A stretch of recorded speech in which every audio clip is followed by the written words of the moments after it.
ಇಂದೇ ಡೌನ್ಲೋಡ್ ಮಾಡಿ ಮತ್ತು ನಿಮ್ಮ ನೆಚ್ಚಿನ ಶೋಗಳನ್ನು ಆನಂದಿಸಿ. ಲೈಕ್ ಇಮ್ಯಾಜಿನ್ ನಿಮ್ಮ ತಮ್ಮನಿಂದ ಒಂದು ಫೋನ್ ಕಾಲ್ ಬಂದರೆ ಯಾರಿಗೂ ಬೇಡ ಆ ಫೋನ್ ಕಾಲು, ಯಾರಿಗೂ ದಯವಿಟ್ಟು ಬರೋದು ಬೇಡ ಆ ಫೋನ್ ಕಾಲು. ಸೊ ಆ ಪಾಯಿಂಟಲ್ಲಿ ನೀನು ಎಮೋಷನಲ್ ಆಗ್ತಾ ನನಗೂ ಎಮೋಷನಲ್ ಆಯಿತು. Advik today you were amazing. Thank you ma'am. And Deeksha you also amazing. Of course Raghu ಅವರು ಮತ್ತು ಇದು ನಿಮ್ಮ ಪಾರ್ಟ್ ಚಿಕ್ಕದಾಗಿದ್ರು you are always doing very well. ಈ ಟಾಪಿಕ್ಗೆ ತುಂಬ ಸೆನ್ಸಿಟಿವ್, ಚಿಕ್ಕ ಮಕ್ಕಳ ಕೈ ಹೇಳ್ಸಿದ್ರೆ ಐ ಹೋಪ್ ಒಂದಷ್ಟು ಜನಕ್ಕೆ ತಲೆಗೆ ಹೋಗಿರುತ್ತೆ ಅಂತ. Thank you so much for bringing this. Yes ಮೇಷ್ಟ್ರೆ, ಸರ್ಕಾರ ಪೊಲೀಸ್ನವರು ಪ್ರತಿ ರಸ್ತೆಯಲ್ಲೂ ನಿಂತ್ಕೊಂಡು ನಿಮ್ಮ ಈ ಬೇಜವಾಬ್ದಾರಿತನ ಹಿಡಿಯೋಕ್ಕಾಗೋದಿಲ್ಲ. ಏನಂತ ಅಂದರೆ ಹೆಲ್ಮೆಟ್ಟು ಇಲ್ಲದೆ ಹೋಗೋದು, ಹೆಲ್ಮೆಟ್ ಇಲ್ಲದೆ 4 ಜನ ಕುಂತ್ಕೊಂಡು ಹೋಗೋದು ಅರ್ಜೆಂಟ್ಗೆ, ಆಮೇಲೆ ಅಲ್ಲಿ ಸಿಗ್ನಲ್ನ ಓವರ್ಟೇಕ್ ಮಾಡೋದು, ಅದು ಆಕ್ಸಿಡೆಂಟ್ ಆಗೋದು ಅದೇ ಥರದಲ್ಲೇ. ಆಮೇಲೆ ನಿಮ್ಮ ತಪ್ಪು ಇನ್ನೊಬ್ರು ತಪ್ಪು, ಫುಟ್ಪಾತ್ನಲ್ಲಿ ಹೊತ್ಕೊಂಡು ಓಡಾಡ್ತಿರ್ತಾರೆ ಅರ್ಜೆಂಟಾಗಿ ಹೋಗಬೇಕು ಅಂತ. ಅರ್ಜೆಂಟಾಗಿ ಎಲ್ಲಿಗೆ ಹೋಗಬೇಕು, ಮೇಲಕ್ಕೆ ಹೋಗ್ಬೇಕಾ ಜಾಗಕ್ಕೆ ತಲುಪಬೇಕಾ ಅನ್ನೋದು ಯೋಚನೆ ಮಾಡಬೇಕಾಗಿದೆ. ಭಾಳ ಜವಾಬ್ದಾರಿಯುತವಾಗಿ ಆತ್ಮವಿಮರ್ಶನ ನಾವೆಲ್ಲರೂ ಮಾಡ್ಕೋಬೇಕಾಗಿದೆ. ನಮ್ಮನೆಯಲ್ಲಿ ಘಟನೆ ಆದರೆ ನನ್ನವ್ರಿಗಾದರೆ ಅಂತ ಅಂದಾಗ ನಿಮ್ಗೆ ಅರ್ಥ ಆಗುತ್ತೆ ಅದೆಲ್ಲರೂ. ತುಂಬ ಒಳ್ಳೆಯ ಸ್ಕಿಟ್ ಕೊಟ್ಟಿದ್ದೀರಾ, ಧನ್ಯವಾದಗಳು.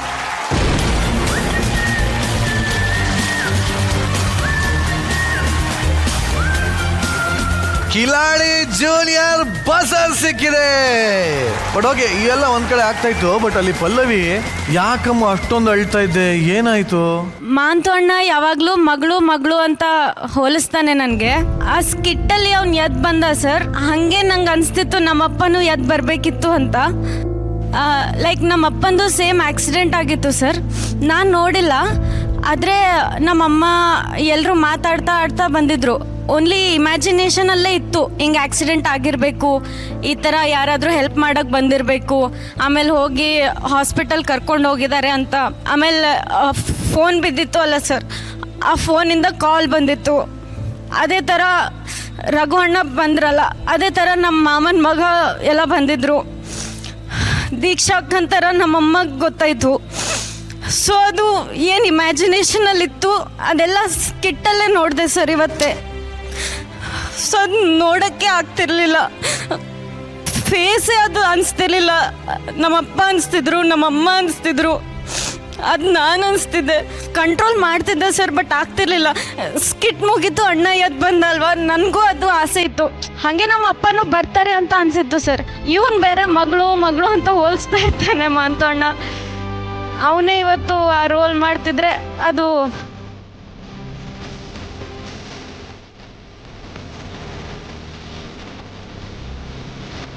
ನೋಡಿ, ನಾವು ಏನೋ ಸ್ಕಿಟ್ ಮಾಡ್ತಾ ಇರ್ತೀವಿ, ಬಟ್ ಈ ಸ್ಕಿಟ್ಟು ಇಲ್ಲಿ ಕೂತಿರೋರ ಲೈಫಲ್ಲೇ ನಡೆದಿದೆ ಅಂತಂದರೆ ಇಪ್ಪ ಒಂಥರ.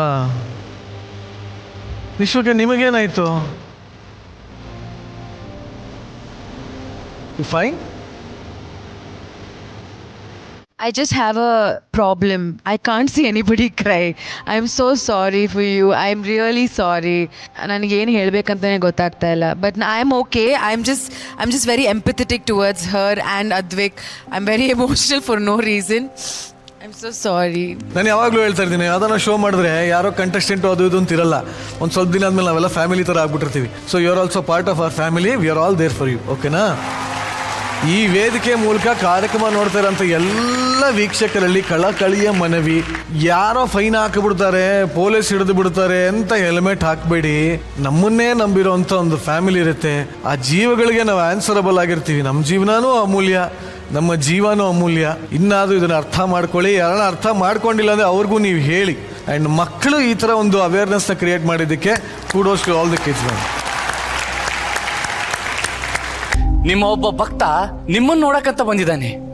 ಬುದ್ಧಿ. ಅರೆ, ಇದೆಲ್ಲ ಮಾಡ್ತಿದ್ದೀರಾ? ಎದ್ದೇಳಿ. ಇದನ್ನೇ ನಾವು ನಿಲ್ಲಿಸಬೇಕಾಗಿರೋದು. ವ್ಯಕ್ತಿ ಪೂಜೆ, ಮೂರ್ತಿ ಪೂಜೆಯಿಂದಲೇ ಇಷ್ಟು ವರ್ಷ ಗುಲಾಮಗಿರಿಯಲ್ಲೇ ಕಳೆದ್ವಿ ನಾವು. ಮನುಷ್ಯರನ್ನಾಗಿ ಯಾವಾಗ ಸ್ವೀಕಾರ ಮಾಡೋದು ನಾವು? ಆದ್ರೆ ಬುದ್ಧಿ, ನಾವೆಲ್ಲ ದೇವ್ರ ದೃಷ್ಟಿಲಿ ಒಂದೇ ಅಲ್ವಾ? ದೇವರ ದೃಷ್ಟಿಯಲ್ಲಿ ನಾವೆಲ್ಲರೂ ಒಂದೇ ಅನ್ನೋದು ನನಗೆ ಬೇಕಾಗಿಲ್ಲ. ಮನುಷ್ಯರ ದೃಷ್ಟಿಯಲ್ಲಿ ನಾವೆಲ್ಲರೂ ಒಂದೇ ಆಗ್ಬೇಕಾಗಿದೆ. ಇದೇನಿದು ಮಡಕೆ ಎಲ್ಲ ಕಟ್ಕೊಂಡಿದ್ದೀರಾ? ತೆಗಿರಿ, ಇದನ್ನ ತೆಗಿರಿ.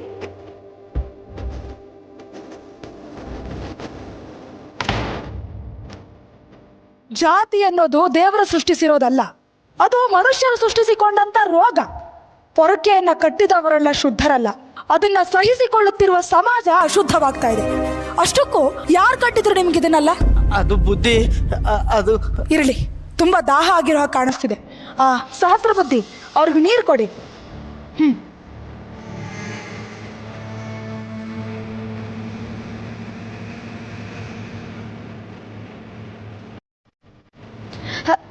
ಅಯ್ಯೋ, ನೀರು ತಗೊಳ್ಳಿ.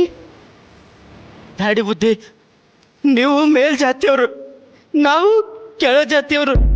ನಿಮ್ಮ ಕೈಯಿಂದ ನಾವು ನೀರು ತಗೊಂಡು ಕುಡಿಯೋದ? ಬ್ಯಾಡಿ ಬುದ್ಧಿ, ಬ್ಯಾಡಿ. ನೀವು ನೀರನ್ನ ಮೇಲಿಂದ ಎತ್ತಾಕಿ ನಾನು ಬೊಗಸಲ್ಲಿ ಕುಡಿತೀನಿ. ನಾವು ಜನ್ಮದಿಂದ ಯಾವ ಜಾತಿಲಿದ್ದೀವಿ ಅನ್ನೋದು ಮುಖ್ಯ ಅಲ್ಲ, ನಾವೆಲ್ಲರೂ ಮನುಷ್ಯರು ಅನ್ನೋದು ಮುಖ್ಯ. ಶಿಕ್ಷಣ ಪಡೆದುಕೊಳ್ಳಿ, ಸಂಘಟಿತರಾಗಿ, ಅನ್ಯಾಯದ ವಿರುದ್ಧ ಹೋರಾಡಿ ಅಂತ ನಮ್ಮ ಬಾಬಾ ಸಾಹೇಬ್ರು ಯಾವಾಗ್ಲೂ ಹೇಳ್ತಾ ಇರ್ತಾರೆ. ಹೌದು, ನಾವು ಇವರ ಚಿಂತನೆಗಳನ್ನೇ ಓದ್ಕೊಂಡು ಬೆಳೆದವರು. ಇಂಥದಕ್ಕೆಲ್ಲ ಅವಕಾಶ ಮಾಡಿಕೊಡೋದಿಲ್ಲ.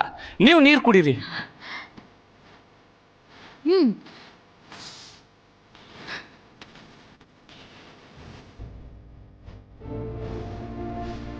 ಬನ್ನಿ, ಕೂತ್ಕೊಳ್ಳಿ. ಬ್ಯಾಡಿ ಬುದ್ಧಿ, ನಾನಿಲ್ಲೇ ಕೂತ್ಕೋತೀನಿ. ಬನ್ನಿ, ಏನಾಯ್ತು? ಇವತ್ತು ಬೆಳಿಗ್ಗೆ ಆ ಮೇಗಲ್ ಬೀದಿ ಕೆರೆ ತಾವ ನೀರು ಕುಡಿಯೋಣ ಅಂತ ಹೋಗಿದ್ದೆ. ಆದ್ರೆ ಅಲ್ಲಿರೋ ಜನಗಳು, ಹೇ ನೀನು ಕೆಳ ಜಾತಿಯವನು, ನಮ್ ಕೆರೆ ನೀರು ಕುಡಿಬಾರ್ದು ಅಂತ ಹೇಳಿ ಅವಮಾನ ಮಾಡಿದ್ದು ಅಲ್ದೆ ನಿನ್ನ ಹೆಜ್ಜೆ ಗುರುತು ನಮ್ ಜಾಗದಲ್ಲಿ ಬೀಳ್ಬಾರ್ದು ಅಂತ ಹಿಂದೆ ಪೊರಕೆ ಕಟ್ಟಿದ್ರು. ನಮ್ಮ ಏಂಜಲು ಅವ್ರ ಜಾಗದಲ್ಲಿ ಬೀಳ್ಬಾರ್ದು ಅಂತ ಮಗತ್ತಾವ ಆ ಮಡಕೆ ಕಟ್ಟಿದ್ರು ಬುದ್ಧಿ. ಇಷ್ಟೆಲ್ಲ ಅವಮಾನ ಆದ್ಮೇಲೂ ಒಂದೇ ಒಂದು ತೊಟ್ಟು ನೀರು ಕೊಡಿ, ಕುಡಿದು ಹೋಯ್ತೀನಿ ಅಂತ ಹೇಳಿದೆ.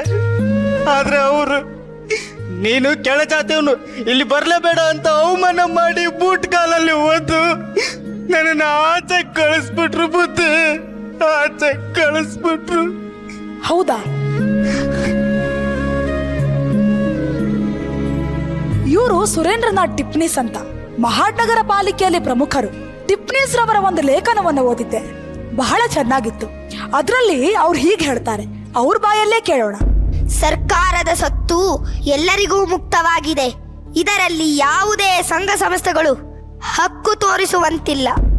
ಸರಿಯಾಗಿ ಹೇಳಿದ್ರಿ. ಅದಕ್ಕಾಗಿಯೇ ನಾನೊಂದು ನಿರ್ಧಾರಕ್ಕೆ ಬಂದಿದ್ದೇನೆ.